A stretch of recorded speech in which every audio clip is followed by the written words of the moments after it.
नमस्कार दोस्तों। आज की कहानी है स्वभाव की कि जिसका जैसा स्वभाव होता है ना, वो दूसरे के साथ में वैसा ही करता है। चलो कहानी को शुरू करते हैं। करने से पहले हमारे चैनल सत्य और धार्मिक पर नए हैं तो सब्सक्राइब कर लें, बेल आइकन को ऑल पर सिलेक्ट कर लें। इस कहानी को एक लाइक कर कमेंट में बताएं ये कहानी आपको कैसी लगी। चलो शुरू करते हैं कहानी को।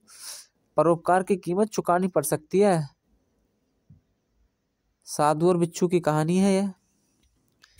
एक सिद्ध साधु अपने शिष्य के साथ नदी में स्नान करने गए थे। नदी में स्नान करते वक्त साधु को धारा में बहते हुए एक बिच्छू दिखाई दिया।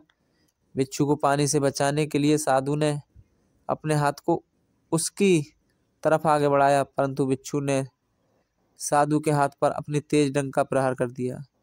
साधु ने उसे बचाने के दोबारा अपना हाथ आगे बढ़ाया, परंतु इस बार भी बिच्छू ने अपने डंक को तेज प्रहार से किया।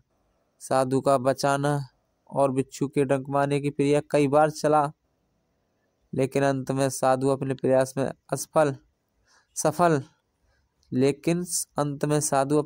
में सफल हुए और बिच्छू को पानी से बाहर निकाल लिया। इस बचाने की प्रक्रिया में साधु के हाथ में बिच्छू ने 7-8 बार डंक मारा था। समीप में साधु का एक शिष्य यह सब खड़ा होकर देख रहा था। शिष्य से नहीं रहा गया, उसने साधु से पूछ ही लिया, महात्मन जी, जब बिच्छू आपको डंक मार रहा था तो आपने इसे पानी के बाहर क्यों निकाला? शिष्य के सवाल को सुनकर साधु मुस्कुराते हुए बोले कि डंक मारने का स्वभाव बिच्छू का है। इस जवाब को सुनकर शिष्य ने कहा कि फिर आपने उसे बचाया क्यों नहीं छोड़ दिया? शिष्य की बात सुनकर साधु फिर मुस्कुराते हुए बोले, जब बिच्छू जैसा कीड़ा डंक मारना नहीं छोड़ सकता तो मैं स्वभाव से ही साधु हूँ। भला मैं ऐसे अपने स्वभाव का